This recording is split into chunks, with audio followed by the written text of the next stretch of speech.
نحمده ونصلي على رسوله الكريم اما بعد فاعوذ بالله من الشيطان الرجيم بسم الله الرحمن الرحيم واتل ما اوحي اليك من كتاب ربك لا مبدل لكلماته ولن تجد من دونه ملتحدا واصبر نفسك مع الذين يدعون ربهم بالغداة والعشي يريدون وجهه ولا تعد عيناك عنهم تريد زینة الحیاة الدنیا ولا تطع من اغفلنا قلبه عن ذکرنا واتبع هواه وكان امره فرطا وقل الحق من ربكم فمن شاء فليؤمن ومن شاء فليكفر انا اعتدنا للظالمين نارا احاط بهم سرادقها صدق اللہ العظیم۔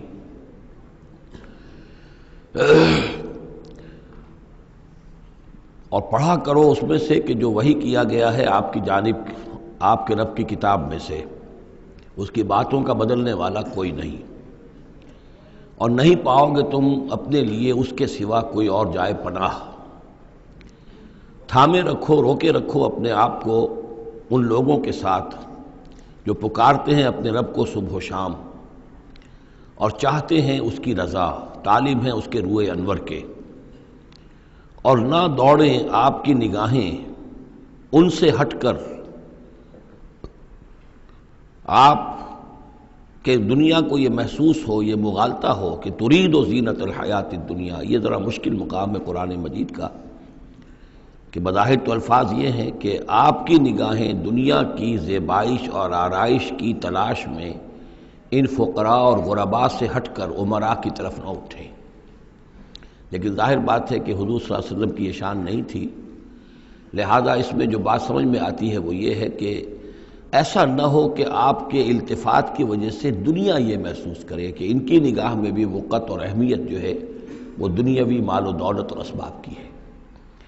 کسی داعی حق کے لیے یہ معاملہ بہت ہی نازک ہوتا ہے کہ ایک طرف جو حالات و واقعات ہیں اس کے اعتبار سے، جو حقائق ہیں اس کے اعتبار سے، معاشرے کے جو اونچے طبقات ہوتے ہیں،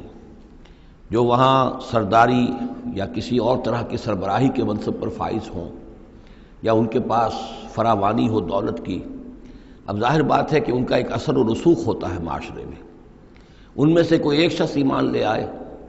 تو وہ بہت سے لوگوں کے برابر ہو جائے گا، جیسے حضرت عمر رضی اللہ تعالیٰ عنہ اور ابو جہل کو حضور نے دونوں کو پیش کیا اللہ کے سامنے کہ اللہ ان میں سے ایک کو ضرور میری جھولی میں ڈال دے۔ ظاہر بات ہے کہ اس سے اسلام کو تقویت حاصل ہوگی، اور اس سے یہ ہے کہ جن مسلمانوں پر کا قافیہ تنگ ہوا ہے، جن کو ستایا جا رہا ہے، اگر کوئی بڑا آدمی ایمان لے آئے گا تو ان کو بھی سہارا ملے گا، جیسے کہ حضرت عمر اور حضرت حمزہ کے ایمان لانے کے بعد جو غرباء تھے، فقراء تھے اور جو غلام تھے انہیں ستایا جا رہا تھا، انہیں کچھ ریلیف ملا ہے۔ اس حوالے سے ایک طرف تو اس کی ضرورت ہوتی ہے کہ ان کی طرف توجہ کی جائے، التفات رکھا جائے، تاکہ اگر وہ ایمان لے آئے تو اس سے ایمان کو بھی تقویت ہو، اسلام کو تقویت ہو، مسلمانوں کو بھی فائدہ پہنچے۔ دوسری طرف یہ اندیشہ ہوتا ہے کہ غرباء کا دل نہ دکھے، تیسری طرف یہ کہ لوگ یہ نہ سمجھیں کہ یہ بھی زیادہ جو ہے مدارات کرتے ہیں اور زیادہ التفات کرتے ہیں امراء کی طرف، اہم لوگوں کی طرف، گویا کہ ان کی نگاہوں میں بھی دنیا کی انہی چیزوں کی وقت ہے، انہی چیزوں کی اہمیت ہے۔ تو یہ تین طرف کے چیز سمجھیے کہ یہ چکی دو پارٹوں والی نہیں، تین پارٹوں والی ہے، کہ جس میں کوئی داعی جو ہوتا ہے وہ اس مخمصے میں آ جاتا ہے کہ ایک طرف تقاضا یہ ہے خود تحریک کا، دعوت کا، اس جد و جہد کا، اس کے تقاضے یہ ہیں کہ ان کی طرف التفات ہو، ان کی طرف توجہ کی جائے تاکہ ان میں سے کچھ لوگ ایمان لے آئیں تو کام میں سہولت حاصل ہو، مدد حاصل ہو، لیکن دوسری طرف یہ منفی دو اثرات بھی موجود ہیں۔ تو اس کے مابین جو ہے حکم دیا جا رہا ہے حضور صلی اللہ علیہ وسلم کو کہ بہرحال آپ یہ احتیاط کیجئے کہ یہ تاثر نہ ابھرنے پائے کہ محمد کے نزدیک بھی صلی اللہ علیہ وسلم اصل اہمیت جو ہے وہ دولت مند لوگوں کی ہے۔ وَلَا تُطِعْ مَنْ أَغْفَلْنَا قَلْبَهُ عَنْ ذِكْرِنَا، اور مت کہنا مانیے ان لوگوں کا، یہ جیسا کہ میں نے بارہا عرض کیا ہے کہ دباؤ پڑ رہا تھا سرداران قریش کی طرف سے کہ کچھ ہماری بات مان لیجئے، کچھ ہم آپ کی مان لیں گے۔ تو یہاں گویا کہ اس پہ پھر متنبہ کیا جا رہا ہے کہ جن لوگوں کو دلوں کو ہم نے اپنی یاد سے غافل کر دیا ہے، محروم کر دیا ہے، آپ ان کی باتیں سنیں بھی مت، ان کی طرف دھیان بھی مت دیجیے۔ وَلَا تُطِعْ مَنْ أَغْفَلْنَا قَلْبَهُ عَنْ ذِكْرِنَا وَاتَّبَعَ هَوَاهُ وَكَانَ أَمْرُهُ فُرُطًا وَقُلِ الْحَقُّ مِنْ رَبِّكُمْ۔ یہ جو مضمون ابھی ہم نے دوبارہ پڑھا ہے، اس کو آپ دیکھیں گے کہ یہ 21ویں پارے کی آغاز میں پھر دوبارہ آئے گا کہ جب بھی شدید کشاکش کا دور آیا ہے تو اس میں یہی ہدایات اللہ تعالیٰ کی طرف سے آئی ہیں حضور کو اور حضور کی وساطت سے تمام اہل ایمان کو، کہ قرآن مجید کے ساتھ تمسک جو ہے اور مضبوط کرو، قرآن مجید کے ساتھ اپنے تعلق کو اور گہرا کرو، اور اس کو پڑھنا اور اس کا جو ہے اس کے ساتھ جو ہے اپنے اوقات کا بسر کرنا، اس میں اور اضافہ کرو، اسی سے تم ان شدائد اور مصائب کا مقابلہ کر سکو گے۔ وَقُلِ الْحَقُّ مِن رَبِّكُمْ، اور کہہ دیجئے یہ حق ہے میرے رب کی طرف، تمہارے رب کی طرف سے جو میں پیش کر رہا ہوں۔ فَمَن شَاءَ فَلْيُؤْمِنْ وَمَن شَاءَ فَلْيَكْفُرْ، تو اب جو چاہے ایمان لائے، جو چاہے کفر کرے۔ یہ بالکل وہی بات ہے جو سورۃ الدہر میں کہی گئی ہے کہ اما شاکرا و اما کفورا، ہم نے پورا اختیار دے دیا، انا ہدیناہ السبیل اما شاکرا و اما کفورا، یہ اختیار ہم نے انسان کو دیا ہے، چاہے شکر گزار بندہ بنے، چاہے کفران نعمت کی روش اختیار کرے۔ تو یہاں انداز یہ ہے کہ آپ ان کفار سے کہہ دیں کہ میں دعوت پیش کر رہا ہوں، اب تمہیں ایمان لانا ہے لاؤ، کفر کرنا ہے کفر کرو، لیکن بین کی کوئی بات نہیں ہو سکتی ہے، کوئی گیو اینڈ ٹیک، کوئی جو ہے کمپرومائز یہ ممکن نہیں ہے۔ قُلِ الْحَقُّ مِن رَبِّكُمْ، ٹیک اٹ اور لیو اٹ، یہ حق ہے تمہارے رب کی طرف سے، چاہے اسے چھوڑ دو تو پورے کو چھوڑنا ہوگا، قبول کرنا ہے تو پورے کو کرنا ہوگا۔ فَمَن شَاءَ فَلْيُؤْمِنْ وَمَن شَاءَ فَلْيَكْفُرْ إِنَّا أَعْتَدْنَا لِلظَّالِمِينَ نَارًا، ہم نے ظالموں کے لیے، کافروں کے لیے، مشرکوں کے لیے آگ تیار کر رکھی ہے، احاطہ بہم سرادقها، اس کی قناتیں ان کا احاطہ کر لیں گی، وہ قناتوں کی شکل میں آگ ہوگی، ان کو گھیرے میں لے لیں گی۔ وَإِن يَسْتَغِيثُوا، اور اگر وہ پیاس سے جہاں بلب ہو کر پانی مانگیں گے، یغاثوا بماء کالمہل یشفی الوجوہ، تو انہیں ایسا پانی دیا جائے گا پینے کے لیے کہ جیسے بھول، یہ جو محل کے ترجمے کئی کیے گئے ہیں، کھولتے تیل کی تلچھٹ، لاوا، پگھلا ہوا تانبا اور پیپ وغیرہ، مان سدید، ان میں، اور وہ اتنا گرم ہوگا یشفی الوجوہ کہ ان کے چہروں کو بھون دے گا۔ بیس الشراب، بہت ہی بری شے ہوگی پینے کی، وساعت مرتفقہ، اور یہ ان کے لیے ان کی آرام گاہ جو بنے گی جہنم، بہت ہی بری آرام گاہ ہوگی۔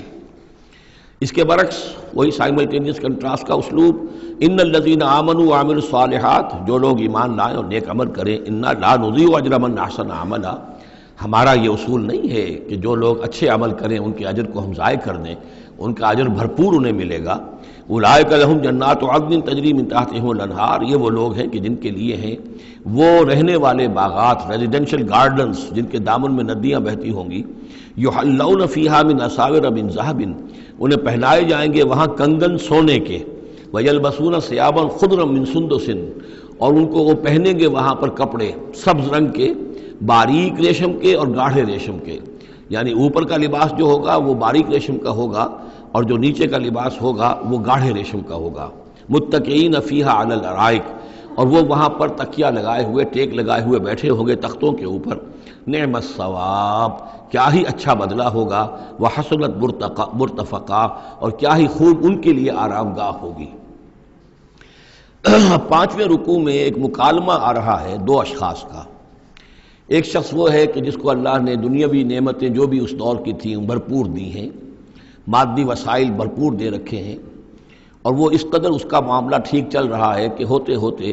اس کی نگاہ اب اللہ کی طرف سے ہٹ کر ان مادی اسباب و وسائل ہی پر جم گئی ہے، اس کا توکل اور اعتماد اسی پر قائم ہو گیا ہے۔ ایک دوسرا شخص ہے دنیاوی اعتبار سے مرفع الحال نہیں ہے، اس کے پاس دولت نہیں ہے، دنیاوی چیزیں نہیں ہیں، لیکن وہ اللہ تعالیٰ کی معرفت اسے حاصل ہے۔ وہ اس دولت مند آدمی کو کوئی نصیحت کرتا ہے کہ تم اللہ کو بھول گئے ہو، تمہیں چاہیے کہ ہم تمام چیزوں کے اوپر جو بھی اللہ نے تمہیں دی ہے اس کا شکر ادا کرو، اس کا حق ادا کرو۔ لیکن اس نے اپنے گھمنڈ میں آ کر اسے بہت تلخ جواب دیا کہ میرے پاس یہ سب کچھ ہے تو گویا کہ میں اللہ تعالیٰ کا لاڈلا ہوں، چہیتا ہوں، تم جوتیاں پٹخار رہے ہو، تمہارے پاس کچھ نہیں ہے، تمہاری کوئی حیثیت نہیں ہے، تمہاری یہ حیثیت ہی نہیں کہ مجھے تم واعظ بھی کہو۔ لیکن یہ کہ اس پر پھر جو ان کے درمیان معاملہ ہوا تو انہوں نے کہا، اس شخص نے، کہ ہو سکتا ہے کہ اللہ تعالیٰ تمہارے اس سارے دولت کو اور مال و اسباب کو ضائع کر دے، لیکن یہ کہ اس نے کہا کیسے ہو سکتا ہے، میں نے سارا بندوبست ٹھیک کیا ہوا ہے۔ بہرحال نتیجہ یہ نکلا کہ اللہ تعالیٰ نے اس کی اس پوری دولت کو ایک طریقے سے ضائع کر دیا، اور پھر وہ اپنے ہتھیلیاں ملتا رہ گیا، کف افسوس ملتا رہ گیا، اور اس نے کہا ہائے کاش کہ میں نے اپنے رب کے ساتھ شرک نہ کیا ہوتا۔ حالانکہ اس پورے رکوع میں کہیں کسی دیوی کا، دیوتا کا، کسی اور الہہ کا کوئی ذکر نہیں ہے۔ تو اس رکوع میں سمجھنے کی بات یہ ہے کہ ایک شرک ہے مادہ پرستی کا شرک، مادی اسباب و وسائل پر اتنا تکیہ ہو جائے، اتنا توکل ہو جائے، اتنا اعتماد ہو جائے کہ پھر اللہ تعالیٰ کو انسان بھول جائے، مسبب الاسباب پر سے نگاہ ہٹ جائے اور وہ سمجھے کہ سارا اعتماد اور توکل میرا ان مادی اسباب و وسائل پر ہے۔ تو یہاں گویا کہ اس نے ان مادی وسائل و اسباب ہی کو اپنا معبود بنا لیا ہے۔ تو یہ شرک ہے جو اس دور کا سب سے بڑا شرک ہے۔ اس دور میں بت پرستی کا شرک بہت کم رہ گیا ہے، اب ستارہ پرستی کا شرک کہاں رہ گیا ہے؟ کون لوگ ہیں جو ستاروں کو پوجتے ہیں؟ اب تو انسان سمجھتا ہے ستاروں تک تو ہم پہنچ ہی جائیں گے، ہمارا علم تو پہنچ ہی چکا ہے، چاند تک ہم اتر آئے ہیں، اب چاند کو کون پوجے گا؟ یہ جو اب ساری جو ہے اب جو پوجا پاٹ ہو رہی ہے وہ تو مادہ پرستی کی ہے، وہ دولت کی ہے، وہ در حقیقت یا وہ نظریاتی طور پر وطن پرستی ہے، اس کا ایک شرک ہے۔ تو یہ اس دور کے شرک کو سمجھنا بہت ضروری ہے، اور یہ رکوع اس اعتبار سے کہ اس میں کسی دیوی دیوتا کا ذکر نہیں ہے۔ تو شرک کون سا کیا اس نے؟ وہ شرک یہی ہے کہ اس نے دنیاوی مال و اسباب اور مادی اسباب و ذرائع کے اوپر اپنے سارے توکل کو جو ہے اس کے ساتھ منسلک کر دیا، یہی گویا کہ اس کو معبود بنا لینا ہے۔ وَاضْرِبْ لَهُم مَثَلَ الرَّجُلَيْنِ، ان کے لیے بیان کیجئے دو اشخاص کی مثال۔ جعلنا لأحدهما جنتین من اعناب، ان میں سے ایک کو ہم نے دیے تھے دو باغ انگوروں کے، وحففناهما بنخل، اور ان دونوں کو گھیرے میں لیا ہوا تھا کھجوروں کے درختوں نے۔ اب دیکھیے کہ انگوروں کی بیلیں ہیں، اور چونکہ ادھر ادھر سے ہوا تیز نہ آئے تو کھجوروں کے جھنڈ جو ہیں وہ چاروں طرف لگے ہوئے ہیں، تاکہ ان کے مابین جو اس کی انگوروں کی بیلیں ہیں وہ بڑی محفوظ ہیں۔ وجعلنا بینہما زرعا، ان کے درمیان کھیتی بھی تھی، یعنی یہ کہ اناج کا سامان بھی ہے اور انگوروں کی بیلیں بھی ہیں اور یہ کہ کھجوروں کے درخت بھی ہیں۔ کلتا الجنتین آتت اکلہا، اور وہ دونوں باغات اپنا پھل دیتے تھے، ولم تظلم منہ شیئا، سال بسال پھل آ رہا ہے، سال ہر سال ہو گئے، ہر سال پھل آ رہا ہے، اس میں کوئی کمی نہیں کرتے تھے۔ جب یہ چیز چلتی رہتی ہے تو آدمی کا خود بخود ایک توکل جو ہے وہ اس چیز کے ساتھ وابستہ ہو جاتا ہے، وہ بھول جاتا ہے کہ اس کی اللہ تعالیٰ کے فضل و کرم سے ہے یا اللہ کے اذن سے ہے، بلکہ یہ کہ وہ انہی چیزوں کو سمجھ بیٹھتا ہے کہ یہ دائم ہے اور قائم ہے۔ وَفَجَّرْنَا خِلَالَهُمَا نَهْرًا، اور ہم نے ان کے مابین ایک نہر بھی نکال دی تھی، آب پاشی کا بھی پورا نظام موجود ہے۔ وَكَانَ لَهُ ثَمَرٌ، اور اس کے میوے بھی تھے، یعنی یہ بھی تھا کہ باغ جو ہے پھلا ہوا اس وقت، انگور بھی ہیں اور کھجور بھی جو ہے درخت جو ہیں لدے ہوئے ہیں، اور ایک اس کا مفہوم یہ بھی ہے میرے نزدیک جو زیادہ راجح ہے کہ اس کو اولاد بھی اللہ نے خوب دی تھی۔ جیسے درختوں پر پھل لگتا ہے تو انسان کے لیے اس کی اولاد جو ہے اس کے پھل کی حیثیت رکھتے ہیں، تو گویا کہ اس کو اولاد بھی ملی تھی۔ فقال لصاحبہ وہو یحاورہ، تو کہا اس نے اپنے ساتھی سے، ان سے وہ گفتگو کر رہے تھے، آپس میں گفتگو کر رہا، انا اکثر منک مالا واعز نفرا، میں تم سے کہیں بڑھ کر ہوں مال میں اور نفری میں۔ اب یہ نفری کے حوالے سے میں نے کانا لہو ثمر، اس کے بیٹے بھی تھے، اولاد بھی تھی، تو اس کے حوالے سے وہ نفری کی بات بھی کر رہا ہے، میرے بازو بھی بہت ہیں۔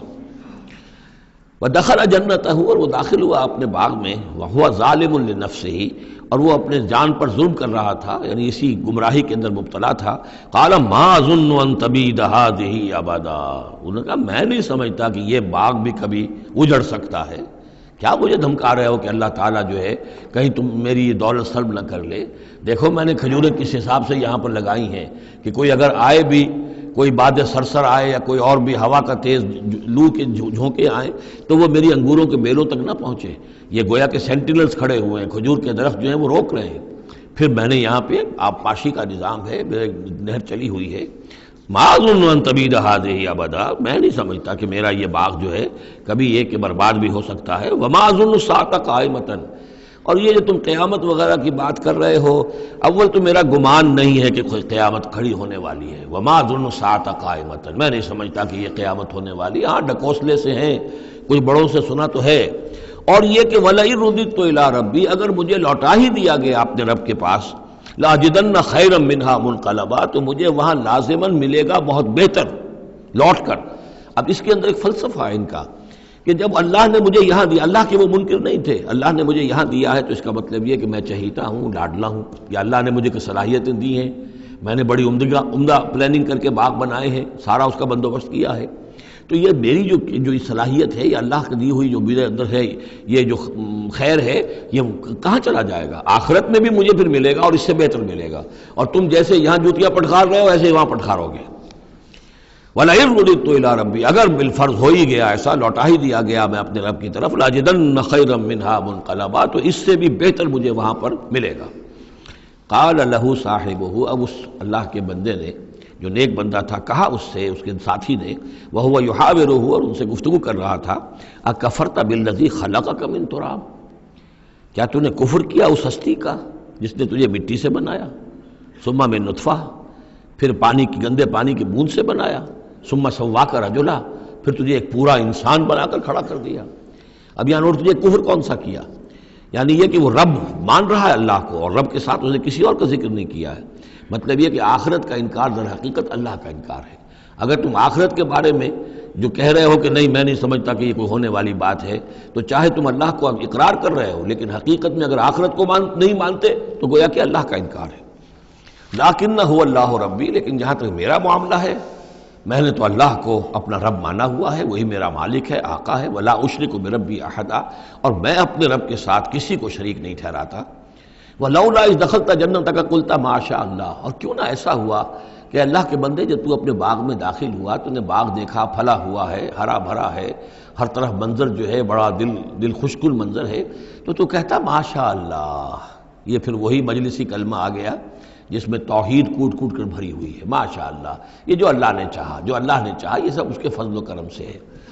لا قوت الا باللہ، کوئی طاقت نہیں ہے اللہ کے سوا۔ اگر اللہ کی طرف سے یہ بات نہ ہوتی تو میرے اندر کوئی صلاحیت نہیں تھی، اللہ ہی کی ہے در حقیقت، یہ دین ہے اسی کی عطا ہے۔ ان ترن انا اقل منک مالا و ولدا، اگر تم دیکھ رہے ہو کہ میں تم سے کم ہوں مال میں بھی اور اولاد میں بھی، فعسى ربی ان یؤتینی خیرا من جنتک، تو مجھے تو اپنے رب کے بارے میں یہ یقین ہے کہ وہ جب چاہے مجھے تیرے باغ سے بہتر باغ دے سکتا ہے، وَيُرْسِلَ عَلَيْهَا حُسْبَانًا، اور تیرے باغ کے اوپر وہ کوئی اوپر سے کوئی لو کا جھونکا ایسا بھیج سکتا ہے، من السماء، آسمان سے، فَتُصْبِحَ صَعِيدًا زَلَقًا، کہ یہ پورا باغ جو ہے یہ جو ایک ایسا چٹیل میدان ہو کر رہ جائے کہ یہاں کوئی درخت رہے نہ بیلے رہے۔ معلوم ہوا کہ ہر چیز جب آنکھ کھلی گل کی تو موسم تھا خزاں کا، یہ ہو سکتا ہے، عین ممکن ہے۔ اور یصبح ماؤہا غوراً، یا اللہ آسمان سے کوئی ایسی نہ بھی بھیجے کوئی چیز بلا، تو اس کا پانی ہی جو تمہارا یہ جو چشمہ چل رہا ہے، وہ پانی ہی اگر زمین کے اندر گہرا اتر جائے، یہ چشمہ خشک ہو جائے، فلن تستطیع لہ طلبا، اور پھر تو پانی کہیں سے لا نہ سکے، تو یہ باغ خود بخود اچڑ جائے گا۔ یہ سارے امکانات ہیں، مسبب الاسباب نے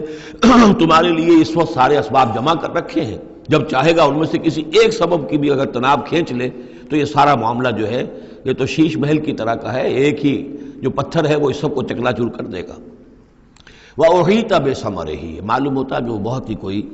اللہ کا پہنچا ہوا شخص تھا، جو اللہ کا دوست تھا، اور اس کا دل دکھایا اس شخص نے،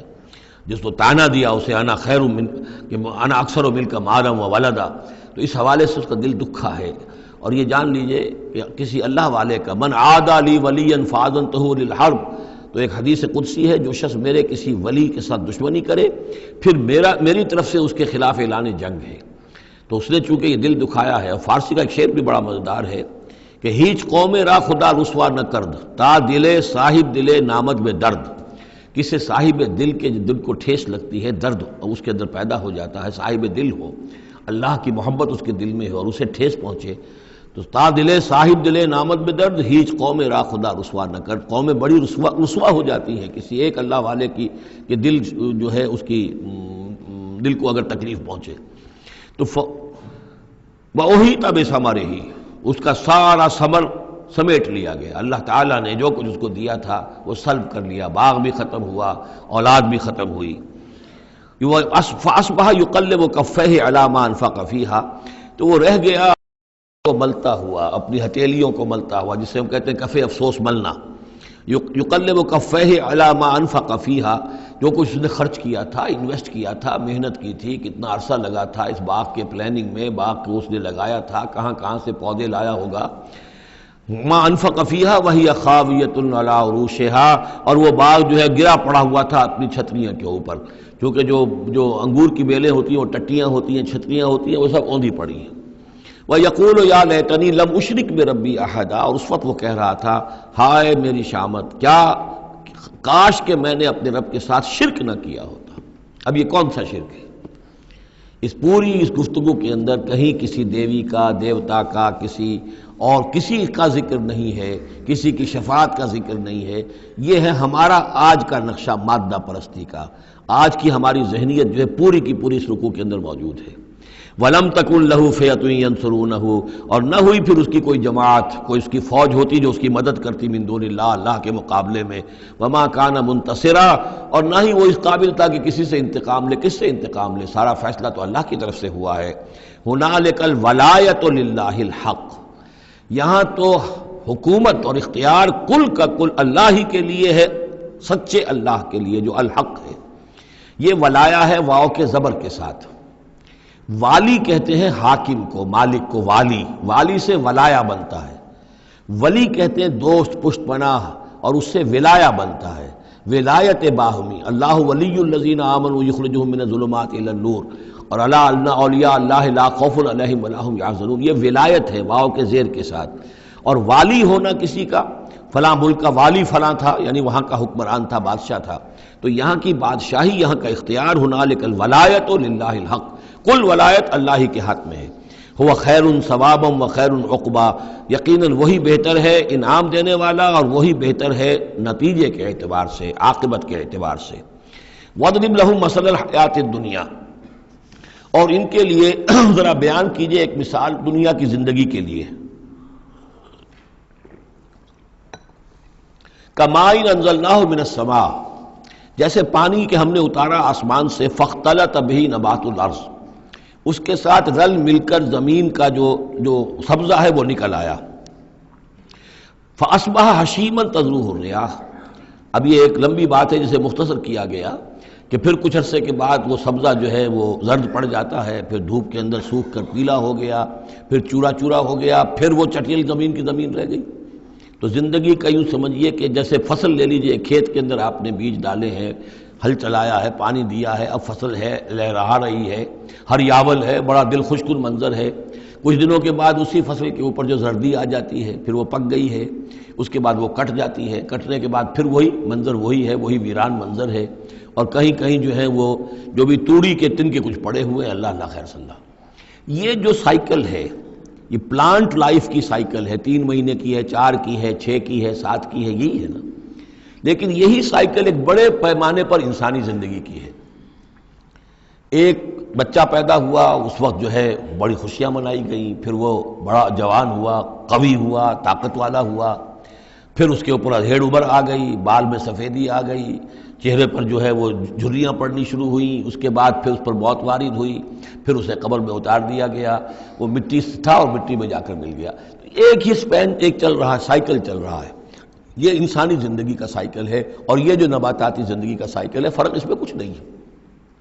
اوپر سے پانی آیا اور زمین کا سبزہ نکل آیا، اوپر سے روح آئی ہے، اور ہمارے یہ اجساد اس زمین سے نکلے ہوئے ہیں۔ ان دونوں نے مل کر ہمیں اس حیات دنیاوی کی ایک شکل دے دی ہے۔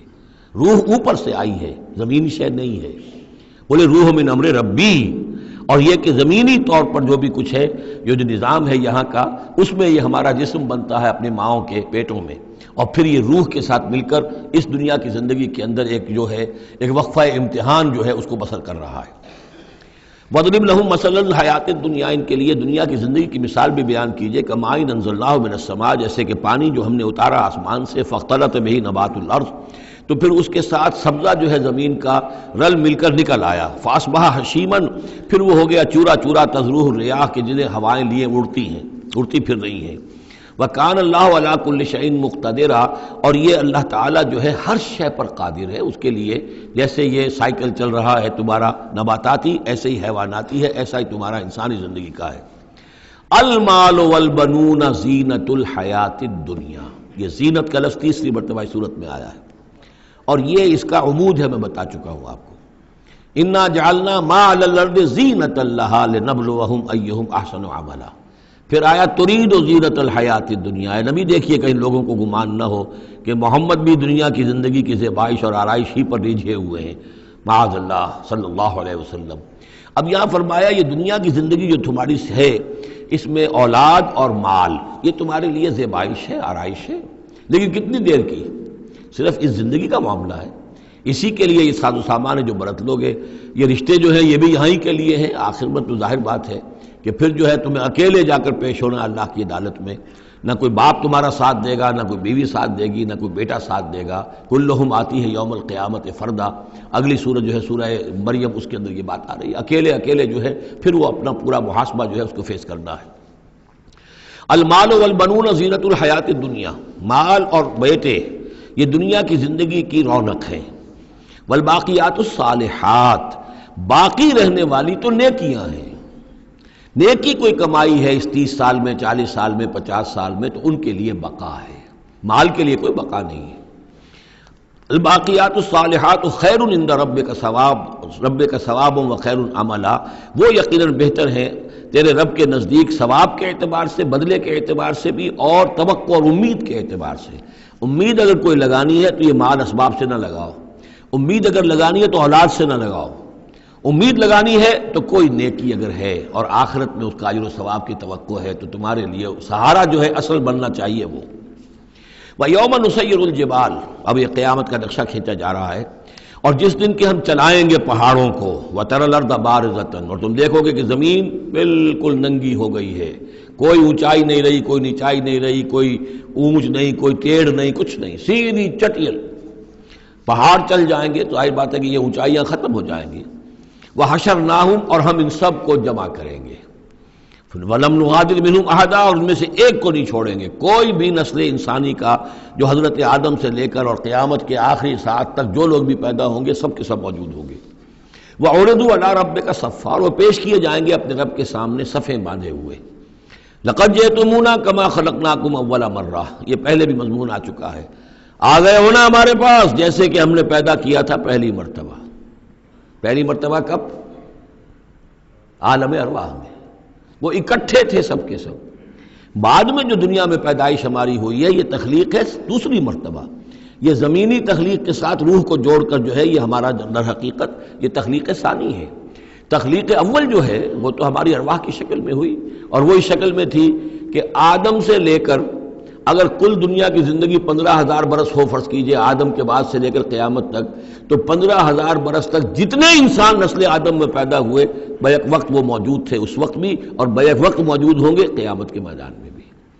لَقَدْ جِئْتُمُونَا، آ گئے ہو ہمارے پاس، كَمَا خَلَقْنَاكُمْ أَوَّلَ مَرَّةٍ، جیسے کہ ہم نے پیدا کیا تھا تمہیں پہلی بار۔ بَلْ زَعَمْتُمْ أَن لَّن نَّجْعَلَ لَكُم مَّوْعِدًا، اس وقت ہم نے تم سے ایک قول و قرار لیا تھا، لست بربکم قالوا بلا، لیکن اس دنیا کی زندگی میں تمہیں یہ گمان ہو گیا تھا کہ تمہارے لیے ہم کوئی وقت، وعدے کا وقت مقرر نہیں کریں گے، یعنی ملاقات نہیں ہوگی، تم بھول گئے تھے اس ملاقات کو، جی چرا رہے تھے ہم سے ملنے سے۔ الذین لا یرجون لقاءنا، جو ہم سے ملاقات کے امیدوار ہی نہیں ہیں، اس خیال ہی کو ذہنوں سے دور رکھتے تھے کہ کبھی اللہ کے حضور میں حاضری ہے۔ ووضع الکتاب، اور اعمال نامہ لا کر رکھ دیا جائے گا، وضع۔ اب وہ اعمال نامہ کیا ہوگا؟ کون سا جوائنٹ قسم کا کوئی کمپیوٹر ہوگا؟ ہر فرد نوع بشر آدم کی ہر نسل کا اس میں پورا کارنامہ زندگی محفوظ ہوگا۔ آپ کو معلوم ہے جیسے کمپیوٹر کے اوپر ایک بٹن دبتا ہے اور وہ سب آ گیا، اور ایک بٹن دبے گا اس کا پورا جو چھپ کر بھی آ گیا۔ ایک ایک فرد کی پوری زندگی کا ریکارڈ موجود ہے۔ جیسا کہ میں نے کئی بار عرض کیا، ان چیزوں کا ماننا اب جتنا آسان ہو گیا ہے، آج سے 100 برس پہلے ماننا اتنا آسان نہیں تھا۔ کس قدر گہرے ایمان بالغیب کی ضرورت تھی۔ آج تو یہ چیزیں ہمارے حساب کتاب میں آ رہی ہیں، چھوٹے چھوٹے سے بٹن کی طرح کا تو ٹیپ ریکارڈر ہوتا ہے کہ آپ سے ملنے کے لیے کوئی آیا ہے آپ کو پتہ ہی نہیں، اور اس کا جو بٹن ہے، جو کوڈ کا آپ بٹن سمجھ رہے ہیں، وہ ٹیپ ریکارڈر ہے، وہ آپ کے ساتھ جو گفتگو ریکارڈ ہو رہی ہے آپ کو پتہ ہی نہیں۔ تو صورتحال یہ ہو چکی ہے، ذرا لگائیے کہیں پر اور آپ کو معلوم ہوگا کہ آپ کی ساری گفتگو سن لیجیے آپ۔ تو یہ ساری ریکارڈنگ کے ہر چیز محفوظ ہو رہی ہے، اعمال نامے میں ہر شے موجود ہے۔ ووضع الکتاب، اور وہ لا کر اعمال نامہ رکھ دیا جائے گا، کہیں سے وہ کمپیوٹر شاید کس جگہ پر ہے اور وہاں سے وہ انسٹال جو ہے وہاں سے لا کر میدان حشر میں ٹکایا جائے گا۔ ووضع الکتاب فترى المجرمین مشفقین مما فیہ، تم دیکھو گے اب مجرموں کو ڈر رہے ہوں گے، کانپ رہے ہوں گے کہ اس میں کیا کچھ ہے۔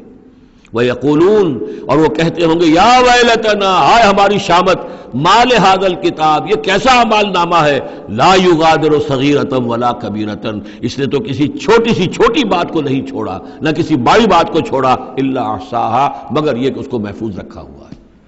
اس نے تو مائنیوٹس ڈیٹیلز کو بھی اومٹ نہیں کیا ہے کیسا ہی اعمال نامہ، ما لہذا الکتاب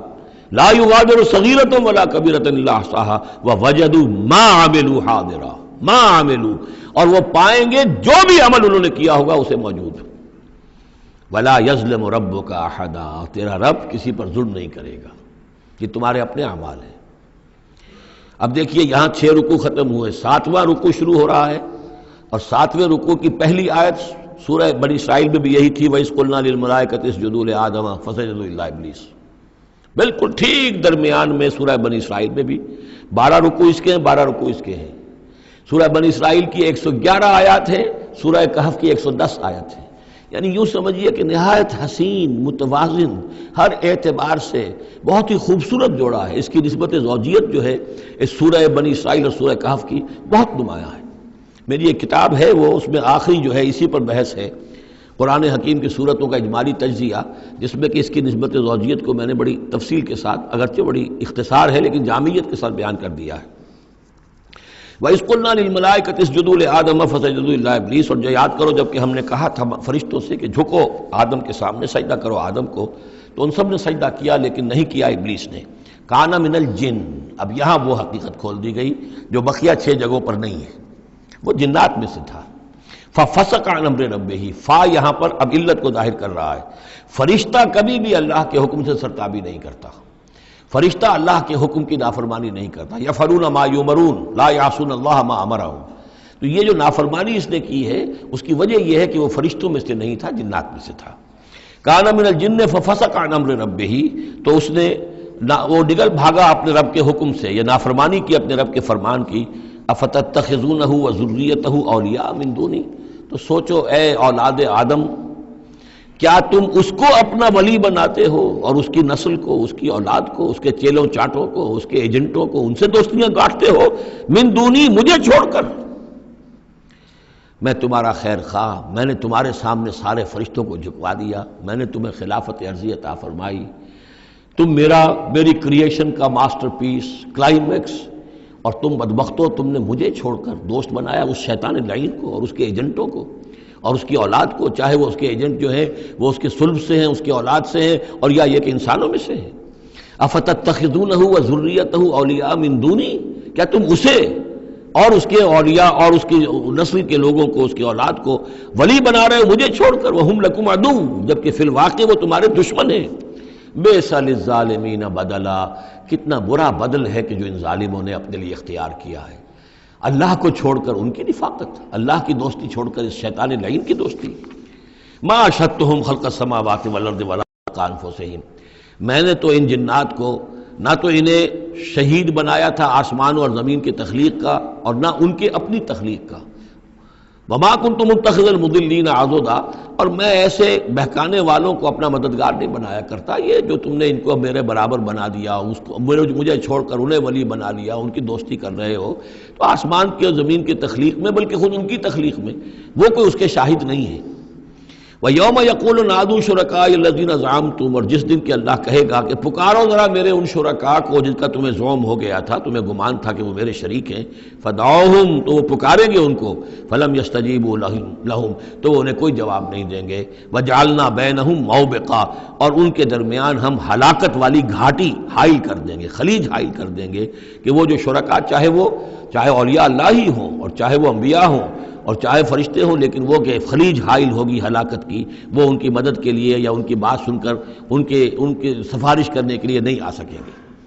وَرَأَى الْمُجْرِمُونَ النَّارَ، اور مجرمین جو ہیں، ظالم، گناہ گار، کافر، وہ دیکھیں گے آگ کو کہ اب یہ ہے جس میں ہمیں جھونکا جانا ہے. فَظَنُّوا أَنَّهُمْ وَاقِعُوهَا، اور انہیں یقین ہو جائے گا کہ اب وہ اس میں ڈال دیے جائیں گے. وَلَمْ يَجِدُوا عَنْهَا مَصْرِفًا، اور وہ نہیں پائیں گے اس سے کہیں بھی بھاگنے کی کوئی جگہ، اس سے انحراف کی کوئی راستہ. وَلَقَدْ صَرَّفْنَا فِي هَذَا الْقُرْآنِ لِلنَّاسِ مِنْ كُلِّ مَثَلٍ، یہ آیت جو کہ تو سورہ بنی اسرائیل میں بھی آیت نمبر 89 ہے، وہاں یہاں یہ آیت 54 ہے، لیکن فرق کیا ہے؟ وہاں ہے وَلَقَدْ صَرَّفْنَا فِي هَذَا الْقُرْآنِ مِنْ كُلِّ مَثَلٍ، وَلَقَدْ صَرَّفْنَا فِي الْقُرْآنِ، وہاں ذرا الفاظ کا تھوڑا سا فرق ہے. وَكَانَ الْإِنسَانُ أَكْثَرَ شَيْءٍ جَدَلًا، ہم نے اس قرآن میں کل مثالیں جو بیان کر دی ہیں لوگوں کی ہدایت کے لیے، لیکن یہ کہ وہاں ہے فابا اکثر الناس سے اللہ کفورا، لیکن اکثر لوگ جو ہیں وہ کفران نعمت ہی پر اڑے رہتے ہیں۔ یہاں فرمایا وکان الانسان اکثر شیء جدلا، لیکن انسان جو ہے تمام مخلوقات سے بڑھ کر ہے جھگڑالو۔ وما منع الناس ان یؤمنوا، یہ الفاظ بھی جو کہ تو سورہ بنی اسرائیل میں بھی آئے تھے۔ وما منع الناس ان یؤمنوا آیت نمبر 94 ہے یہ وہاں، وما منع الناس ان یؤمنوا اذ جاءهم الهدى ويستغفروا ربهم، اور نہیں روکا لوگوں نے کو ایمان لانے سے جبکہ ان کے پاس ہدایت آ گئی کہ وہ استغفار کرتے اپنے رب سے، الا ان تاتیہم سنت الاولین، وہاں آیا ہے الا ان قالوا ابعث اللہ بشرا رسولا، کہ ان کو ایمان سے روکنے والی ان کا یہ خیال تھا کہ کیا اللہ تعالیٰ نے انسان کو رسول بنا کر بھیجا ہے۔ یہاں فرمایا الا ان تاتیہم سنت الاولین، ان کو جو روکا گیا ہے وما منع الناس ان یؤمنوا اذ جاءهم الهدى، یہ جو رک گئے ہیں جب ہدایت ان کے پاس آ گئی کہ ایمان نہیں لا رہے اور استغفار نہیں کر رہے، الا ان تاتیہم سنت الاولین، مگر یہ کہ ان پر آ کر رہے گی اب وہی جو پہلو کا جو انجام ہوا تھا وہی ان کے اوپر بھی مسلط ہوگا، او یاتیہم العذاب قبلا، یا یہ کہ عذاب ان کے سامنے آ جائے گا۔ وما نرسل المرسلین الا مبشرین ومنذرین، یہاں پہ جمع کے صیغے میں آ رہا ہے، سورہ بنی اسرائیل میں واحد کے صیغے میں آیا تھا آخری رکوع میں، وما ارسلناک الا مبشرا ونذیرا، اور ہم نے نہیں بھیجا ہے محمد آپ کو مگر مبشر اور نذیر بنا کر۔ یہاں جمع کے صیغے میں وما نرسل المرسلین الا مبشرین ومنذرین ویجادل الذین کفروا بالباطل، اور یہ کافر جو ہیں یہ جھگڑتے ہیں کفر بالباطل، جھوٹ کے لیے، جھوٹ کی طرف سے، لیدحضوا بہ الحق، تاکہ اس کے ذریعے سے حق کو بچلا دیں، حق کو ٹلا دیں، حق کو شکست دے دیں۔ یہ جھگڑ رہے ہیں، دلیل بازی کر رہے ہیں، مناظرے کر رہے ہیں، کٹ حجتیاں کر رہے ہیں۔ وَيُجَادِلُ الَّذِينَ كَفَرُوا بِالْبَاطِلِ لِيُدْحِضُوا بِهِ الْحَقَّ وَاتَّخَذُوا آيَاتِي وَمَا أُنذِرُوا هُزُوًا، اور انہوں نے میری آیات کو اور جو انہیں انذار کیا گیا، خبردار کیا گیا، اس کو ہنسی مذاق اور ٹھٹھا بنا لیا ہے۔ وَمَنْ أَظْلَمُ مِمَّنْ ذُكِّرَ بِآيَاتِ رَبِّهِ، اس شخص سے بڑھ کر ظالم کون ہوگا جسے اس کے رب کی آیات کے ذریعے سے نصیحت کی جائے، یاد دہانی کرائی جائے، فَأَعْرَضَ عَنْهَا، پھر بھی وہ اعراض کرے ان آیات الہیہ سے، وَنَسِيَ مَا قَدَّمَتْ يَدَاهُ، اور بھول جائے کہ اس کے دونوں ہاتھوں نے آگے کیا بھیجا ہوا ہے، کیا کرتوت ہے جو بھیجے ہوئے ہیں۔ اگر تو ایمان لے آتا، ان آیات سے استفادہ کرتا، اپنے کیے پر پچھتاتا، توبہ کرتا، اس دنیا ہی میں اپنے سابقہ گناہوں کی اللہ تعالیٰ سے معافی لے کر جاتا، لیکن یہ کہ یہاں تو صورت یہ ہے کہ وَمَنْ أَظْلَمُ مِمَّنْ ذُكِّرَ بِآيَاتِ رَبِّهِ، اسے تذکیر کی گئی، نصیحت کی گئی اس کے رب کی آیات سے، فَأَعْرَضَ عَنْهَا، اس نے اعراض کیا، وَنَسِيَ مَا قَدَّمَتْ يَدَاهُ، اور بھولے رہا وہ کہ کیا کچھ اس نے آگے بھیجا ہوا ہے، کیا جھاڑ جکاڑ جو ہے اس نے عاقبت کے لیے تیار کیا ہوا ہے۔ اِنَّا جَعَلْنَا عَلَىٰ قُلُوبِهِمْ أَكِنَّةً أَن يَفْقَهُوهُ، یہ مضمون بھی آ چکا ہے سورہ بنی اسرائیل میں، حجابا مستورا، اور ہم نے ان کے دلوں کے اوپر جو ہے پردے ڈال دیے ہیں۔ اِنَّا جَعَلْنَا عَلَىٰ قُلُوبِهِمْ أَكِنَّةً أَن يَفْقَهُوهُ، ہم نے ان کے دلوں کے اوپر پردے ڈال دیے ہیں کہ اسے سمجھ نہ پائیں، وَفِي آذَانِهِمْ وَقْرًا، اور ان کے کانوں میں ہم نے ثقل پیدا کر دیا، بوجھ پیدا کر دیا کہ یہ سن نہیں سکتے۔ وَإِن تَدْعُوهُمْ إِلَى الْهُدَىٰ، اور اگر آپ پکاریں گے انہیں ہدایت کی طرف دعوت دیں گے، فَلَن يَهْتَدُوا إِذًا أَبَدًا، تو یہ کبھی بھی ہدایت پانے والے نہیں ہیں۔ یعنی اب ان کے دلوں پر مہر لگ چکی ہے، اب اللہ تعالیٰ کا وہ جو قانون ہے ہدایت و ضلالت کا، اس کی جو آخری دفعہ ہے وہ ان کے اوپر لگ چکی ہے، ان کے اوپر اپلائی ہو چکی ہے۔ وَرَبُّكَ الْغَفُورُ ذُو الرَّحْمَةِ، اور آپ کا رب جو ہے بہت بخشنے والا ہے، بہت رحمت والا ہے۔ لَوْ يُؤَاخِذُهُم بِمَا كَسَبُوا لَعَجَّلَ لَهُمُ الْعَذَابَ، اگر وہ جو کچھ بھی ان کی کمائیاں ہیں، جو کرتوت ہیں، ان کے اوپر فوراً مواخذہ کر لیتا تو بہت جلدی ان کو عذاب جو ہے بھیج دیتا۔ اس سے پہلے آ چکا ہے، پھر زمین کے اوپر تو کوئی ایک انسان بھی باقی نہ رہتا اگر فوری طور پر انسان کو جو ہے سزا دے دی جائے۔ لَعَجَّلَ لَهُمُ الْعَذَابَ، تو اللہ تعالیٰ یقیناً بہت جلدی دے دیتا ان کو عذاب۔ بل لَهُم مَوْعِدٌ، نہیں، ان کے لیے ایک وقت ہے، وعدے کا وقت ہے جو معین ہے۔ لَن يَجِدُوا مِن دُونِهِ مَوْعِلًا، وہ اس سے کہیں سرکنے کی جگہ نہیں پائیں گے۔ جب وہ اجل آ جائے گی، جب وہ موعد آ جائے گا، جو وعدے کا وقت آ جائے گا، پھر جیسے پہلے ہم پڑھ چکے لا يستقدمون ولا يستاخرون، نہ اب آگے جا سکیں گے نہ پیچھے۔ وَإِذْ قَالَ وَتِلْكَ الْقُرَىٰ أَهْلَكْنَاهُمْ لَمَّا ظَلَمُوا، اور یہ وہ بستیاں ہیں جن کا کہ ذکر ہم قرآن مجید میں بار بار کر چکے ہیں۔ یہ احقاف کے اندر جو لوگ آباد تھے، اور یہ جو حجر میں لوگ تھے، اصحاب الایکا تھے، وہ عمورہ اور صدوم کی بستیاں تھیں۔ وَتِلْكَ الْقُرَىٰ أَهْلَكْنَاهُمْ لَمَّا ظَلَمُوا، ہم نے ان کے رہنے والوں کو ہلاک کیا جبکہ انہوں نے ظلم کی روش اختیار کی، شرک کی اور کفر کی روش اختیار کی۔ وَجَعَلْنَا لِمَهْلِكِهِمْ مَوْعِدًا، اور ان کی بھی ہلاکت اور بربادی کے لیے ہم نے ایک وعدے کا وقت معین کر دیا تھا، اس وقت معین سے پہلے عذاب ان پر بھی نہیں آ سکتا تھا۔ وَإِذْ قَالَ مُوسَىٰ لِفَتَاهُ لَا أَبْرَحُ حَتَّىٰ أَبْلُغَ مَجْمَعَ الْبَحْرَيْنِ أَوْ أَمْضِيَ حُقُبًا۔ اب یہ دو رکوع ہیں کہ جن میں حضرت موسیٰ علیہ السلام کے ایک سفر کا ذکر ہے۔ روایات میں جو بات معلوم ہوتی ہے اور وہ اس قرآن مجید کے بیان کے ساتھ وہ چیز مطابقت رکھتی ہے، اس لیے بیان کر رہا ہوں کہ حضرت موسیٰ کو اللہ تعالیٰ نے حکم دیا کہ فلاں جگہ پر جاؤ اور وہاں تمہیں ہمارا ایک بندہ ملے گا، اور وہ بندہ جو ہے بہت صاحب علم ہے، کچھ عرصہ اس کے پاس رہو۔ ہو سکتا ہے کہ یہ حضرت موسیٰ علیہ السلام کا بھی ابتدائی دور ہو نبوت کا، اور جیسے کہ اللہ تعالیٰ نے ہمیں معلوم ہے روایات سے 3 برس تک جو حضور صلی اللہ علیہ وسلم کی تعلیم کا بندوبست کیا ہے،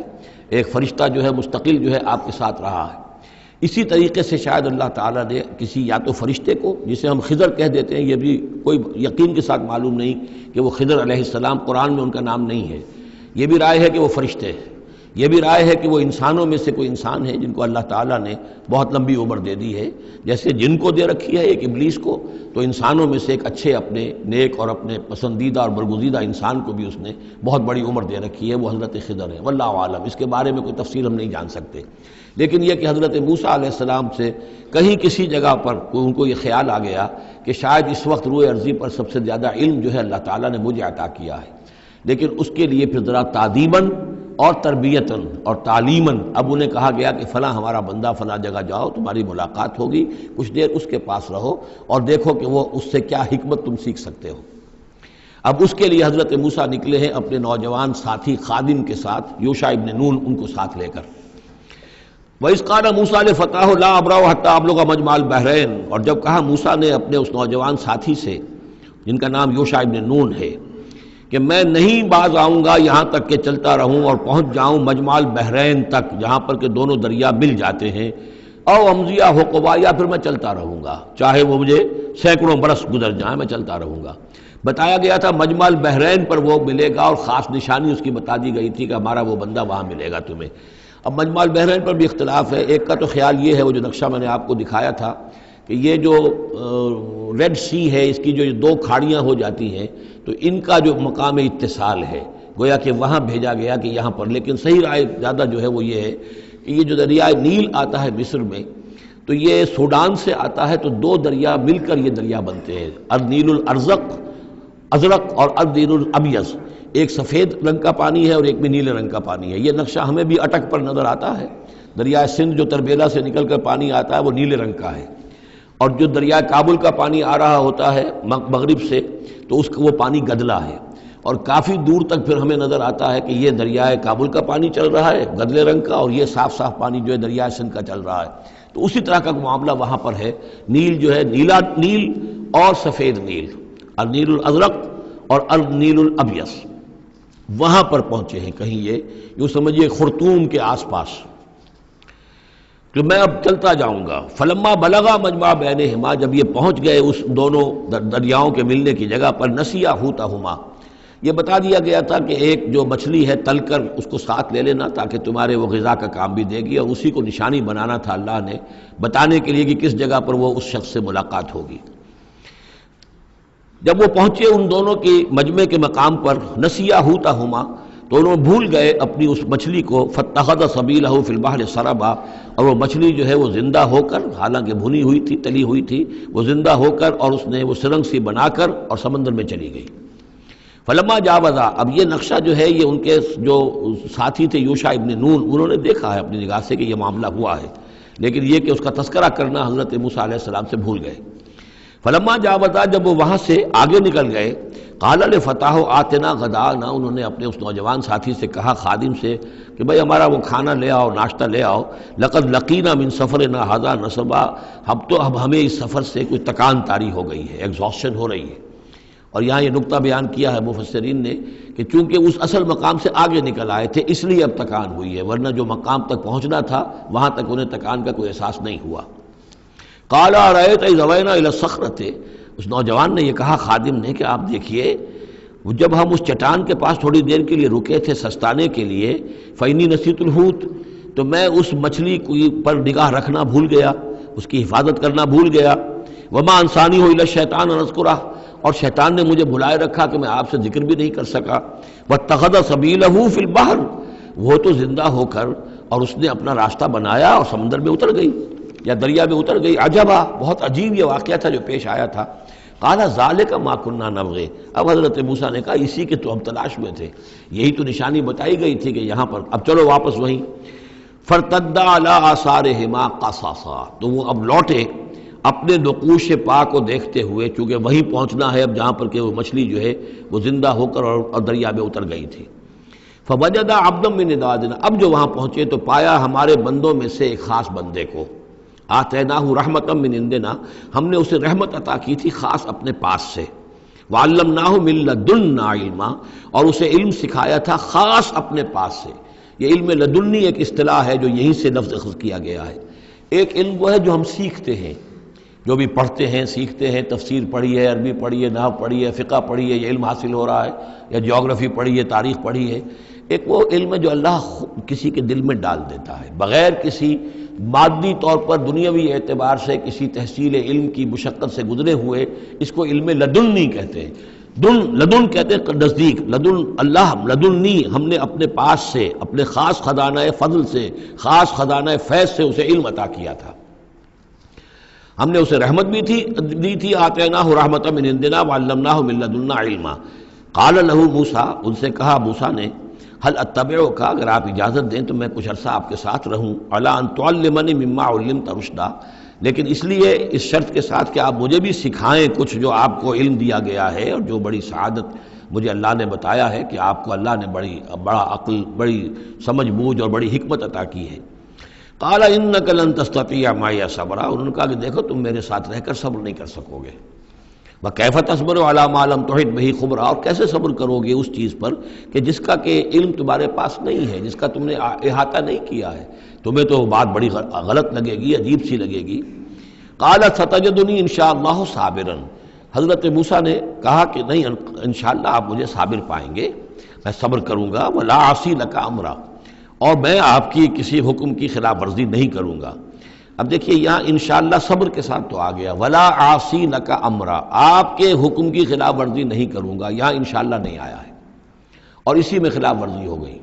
یعنی یہ کہ انہوں نے جو حکم دیا تھا پھر اس کی وہ پابندی نہیں کر پائے۔ ولا تقولن لشیء انی فاعل ذلک غدا، اس کے ساتھ اس کو جوڑ لیجئے جو ہم پڑھا ہے اسی صورت میں، حضور سے کہا گیا تھا کبھی نہ یہ کہیے گا، یہاں بھی کہتے ہیں انشاءاللہ میں کوشش کروں گا، انشاءاللہ اللہ تعالیٰ کے فضل و کرم سے میں آپ کے حکم کی خلاف ورزی نہیں کروں گا۔ قال فإن اتبعتنی، اب یہ حکم ہے ان کا، انہوں نے کہا کہ اگر تم میرے ساتھ چلنا چاہتے ہو، رہنا چاہتے ہو، فلا تسألنی عن شیء، تو کسی چیز کے بارے میں مجھ سے خود مت پوچھنا، حتی احدث لک منہ ذکرا، یہاں تک کہ میں خود اس کے بارے میں کوئی تذکرہ کروں، بس دیکھتے جاؤ جو بھی میرے ساتھ ہو رہا ہے، دیکھتے رہو، آبزرو کرو، چپ رہو، خاموش رہو، میں جب مناسب سمجھوں گا جو اصل حکمت ہے ان چیزوں کی کہ جو تمہارے مشاہدے میں آئیں گی وہ میں تمہیں بتا دوں گا، لیکن تم مجھ سے سوال نہیں کرو گے۔ فانطلقا، اب وہ دونوں چلے، گویا کہ حضرت موسیٰ نے وہ بات مان لی۔ حتی اذا رکبا فی السفینۃ، یہاں تک کہ جب وہ دونوں سوار ہوئے کشتی میں، خرقہا، اب ان صاحب نے، یہ جو صاحب موسیٰ انہیں کہیں یا حضرت خضر کہیں، انہوں نے کشتی کا ایک تختہ اکھاڑ دیا۔ قال خرقتہا لتغرق اہلہا، اب حضرت موسیٰ علیہ السلام کہاں خاموش رہنے والے تھے، اتنا غلط کام کر رہے ہو تم، ساری کشتی کو ڈبونا چاہتے ہو، کیا تم نے توڑ ڈالا ہے، پھاڑ دیا ہے اس کشتی کو تاکہ غرق کر دو اس کے اندر جو سوار ہیں ان سب کو؟ لقد جئت شیئا امرا، یہ تو آپ نے ایک بہت غلط کام کیا، بہت بھاری ایک جرم ہے جو آپ سے سرزد ہوا ہے۔ قال الم اقل انک لن تستطیع معی صبرا، انہوں نے کہا کیا میں نے نہیں کہا تھا کہ تم میرے ساتھ صبر نہیں کر سکو گے؟ تو اصل بات سمجھ لیجئے وہ کیا ہے کہ دنیا میں جو ظاہر میں کوئی عمل ہو رہا ہوتا ہے ہم اس کو دیکھتے ہیں، اس کے پیچھے اللہ کی کیا مشیت کام کر رہی ہے وہ ہمیں نظر نہیں آتی۔ بظاہر کوئی شے ہمارے لیے بری ہے، اس کے پیچھے کوئی خیر آ رہا ہے، ہم اس بری چیز کو برا سمجھ کر اور وہ ہم جو ہے نالا و شیون کا معاملہ اختیار کر دیتے ہیں۔ عسیٰ ان تکرہوا شیئا وہو خیر لکم وعسیٰ ان تحبوا شیئا وہو شر لکم واللہ یعلم وانتم لا تعلمون، یہ ہے اصل میں وہ بات کہ جو سورہ بقرہ میں ہم نے پڑھی تھی۔ ہو سکتا ہے تم کسی چیز کو برا سمجھو جبکہ حقیقت میں وہ تمہارے لیے بہتر ہو، اور ہو سکتا ہے کہ تم کسی چیز کو اچھا سمجھو، حقیقت میں تمہارے لیے وہ مضر ہو۔ اللہ جانتا تم نہیں جانتے۔ تو تفویض الامر ہونا چاہیے اللہ کی طرف، اے اللہ جو تجھے میرے لیے پسند ہے۔ لیکن یہ جو بھی فرشتے کر رہے ہوتے ہیں، اور ظاہر بات ہے یہ بھی ہو سکتا ہے فرشتے ہوں یا اولیاء اللہ میں سے کسی کی روح ہے، تو جیسا کہ شاہ ولی اللہ کا قول میں نے آپ کو سنایا ہے کہ وہ بھی ملائکہ کے طبقہ اسفل میں شامل ہو جاتے ہیں اور وہی اللہ تعالیٰ کے احکام کی جو ہے تنفیذ کرتے ہیں۔ تو یہ شرعی احکام نہیں ہے، یہ تکوینی احکام ہے۔ کسی کا بچہ جو ہے چھت کے اوپر سے گرا مر گیا، اب وہ تو چیخ رہا ہے، ماں بھی چیخ رہی ہے، بہن بھائی بھی چیخ رہے ہیں، اب کیا پتا کہ یہ بچہ جو ہے اگر بڑا ہو جاتا تو یہ ماں باپ کے لیے سوہان روح ہوتا۔ اللہ نے ان کے لیے خیر کیا ہے کہ اس بچے کو اس وقت لے لیا ہے، لیکن انہیں تو پتہ نہیں کہ آئندہ کیا ہونا تھا۔ تو ہم ظاہر کو دیکھ کر جو ہے گھبرا جاتے ہیں اور اس کو اپنے لیے برا سمجھ بیٹھتے ہیں، جبکہ اللہ تعالیٰ کی بیدک الخیر، اللہ کے ہاتھ میں خیر ہی خیر ہے، لیکن ہماری شارٹ سائٹڈنس ہے کہ جس کی وجہ سے ہم چیزوں کو کسی اور رنگ میں لے رہے ہیں۔ اس کے لیے یہ 3 واقعات ہیں کہ جو انہوں دکھائے گئے۔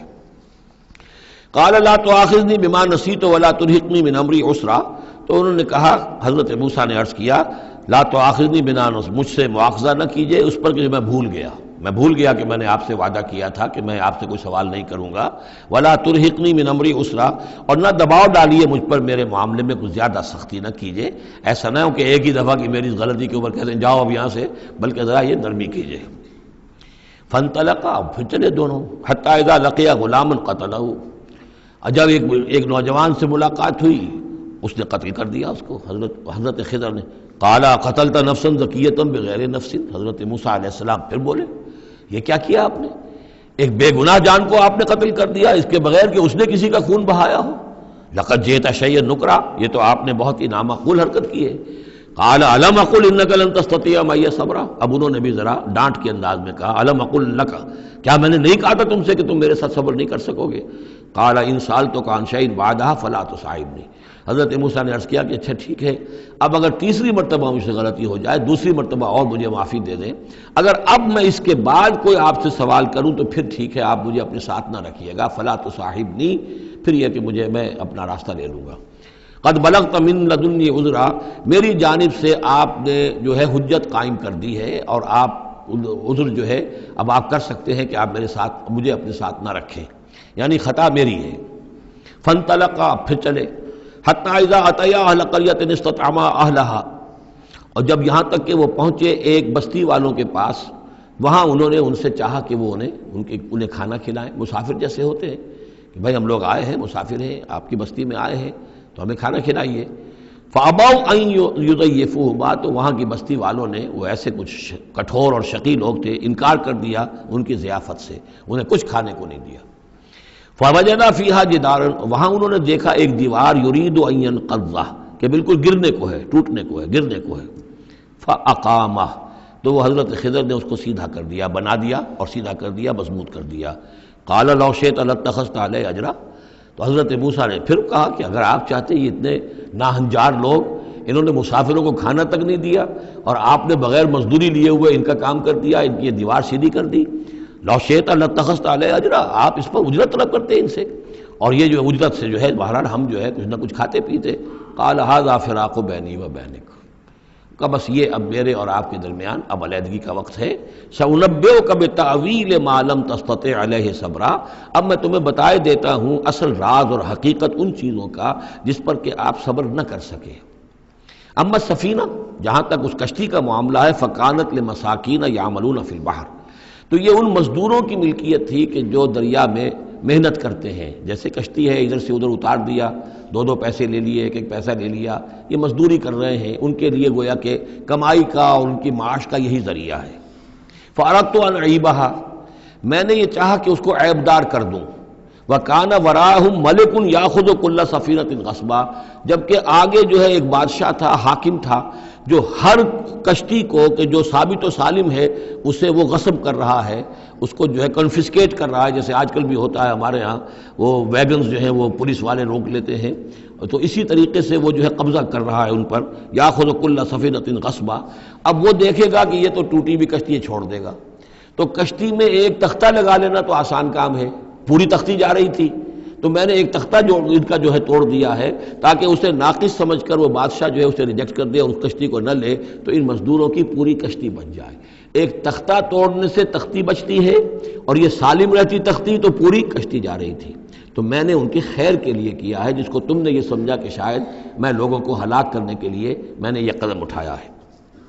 وَأَمَّا الْغُلَامُ، اور جہاں تک اس لڑکے کا معاملہ ہے، نوجوان کا، فَكَانَ أَبَوَاهُ مُؤْمِنَيْنِ، اس کے والدین بڑے نیک اور صالح ہیں، والدین دونوں کے دونوں۔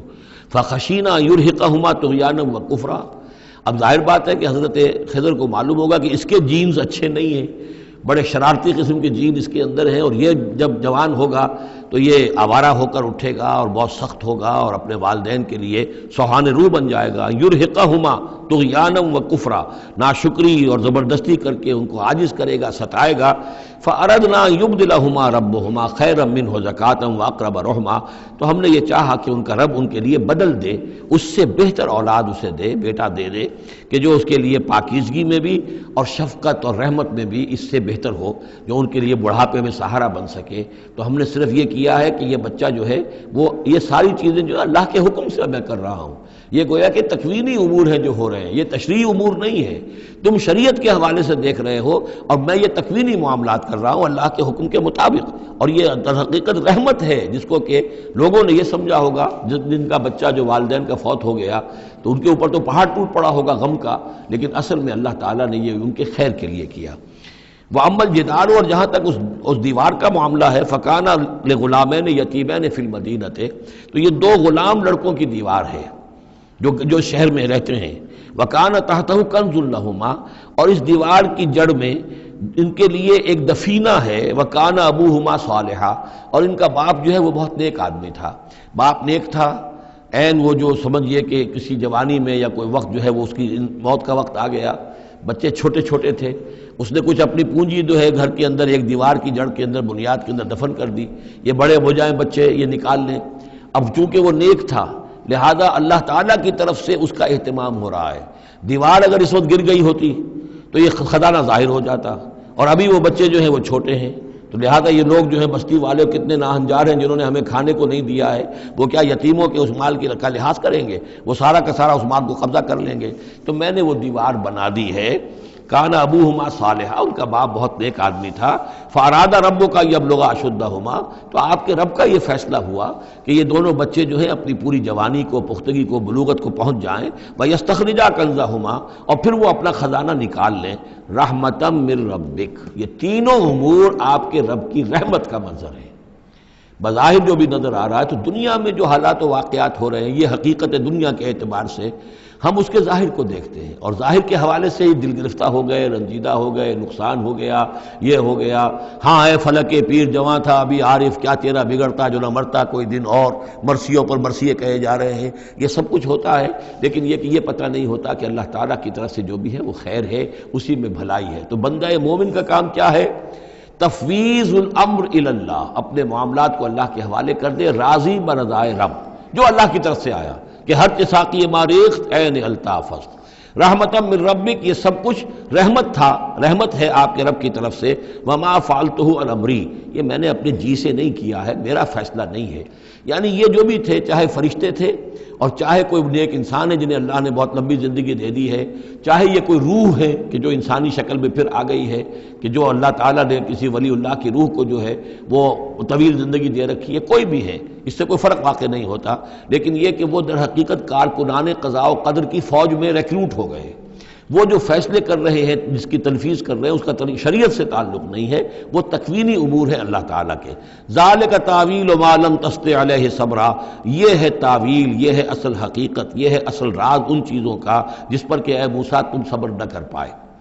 اب اس کے بعد جو ایک رکوع میں واقعہ آ رہا ہے ذوالقرنین کا، تو جو بھی ایک دو منٹ ہمارے پاس ہے اس میں میں تھوڑی سی تمہید بیان کیے دیتا ہوں کہ تو ایک سوال یہ بھی تھا کہ ذوالقرنین کون ہے؟ یہ کون ہے؟ یہ سمجھئے کہ اس صدی تک تقریباً 1300 برس تک ہمارے مفسرین ان کے علم میں نہیں تھا کہ کوئی اتنا بڑا بادشاہ ہو رہا ہو جتنا بڑے بادشاہ کا ذکر ابھی ذوالقرنین کے حوالے سے آئے گا، تو لہٰذا لوگوں نے یہ سمجھا عام طور پر کہ سکندر اعظم، یہی معلوم تھا سکندر بہت بڑا فاتح تھا، وہ مقدونیہ سے چلا یونان سے اور دریائے بیاس تک آ گیا،